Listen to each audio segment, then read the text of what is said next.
nima qilaylik? Keng ko'ngli qo'llaymiz. Keng shoxshabadan. Shabada ekan. Biz shu ishni hamma fermer xo'jaliklar bugungi kunda shunaqa talab bo'lyapti. Tonna shu narsani qiladigan bo'lsak, va bundan tashqari biz ana shu hammamiz shuni xizmatda o'zi qo'llashi ham mumkin. Lekin biz mana bu kompostga agar qo'llaydigan bo'lsak, uni effekti juda katta. Buni solsak tashlab beraylik.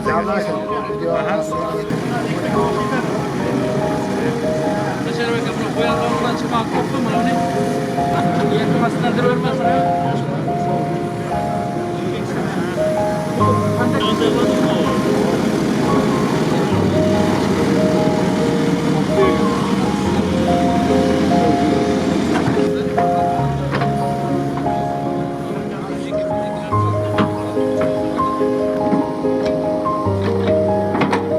Bugungi tadbirimiz O'zbekiston Respublikasi Prezidentining administratsiyasining 2025-yil 2-dekabrdagi Toshkent shahri misolida ekologik vaziyatni yaxshilash choralarini amalga oshirish bo'yicha muhim vazifalar belgilangan. Shu vazifalarni mana bugungi kunda ishlab chiqaruvchilar, klaster fermerlar bilan hamkorlikda biz olimlar shularni birgalikda amalga oshirmoqdamiz.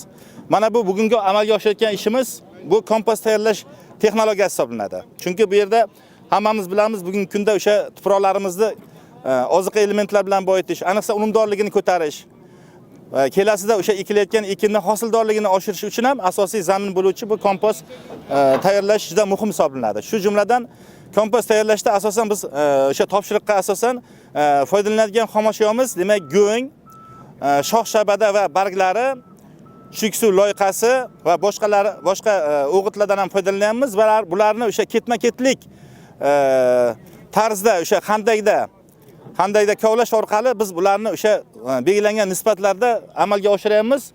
Bunga bu ishda amalga oshirishda demak muddat 3-4 oy kamida kompost hosil bo'lish kerak bo'ladi. Hosil bo'lgan kompostni demak biz 1 gektar misolda ko'rsatyapmizki, ertaga shu qo'llaganimizda, erta ekilayotgan ekinda biz shulgar ostida yoki ekish davrida buni qo'llayotgan bo'lsak, natijasi juda ham yaxshi bo'ladi. Hosildorlik kamida o'sha paxta bug'doydan 5, 8, 10 sennergacha oshirish imkoniyati yaratiladi.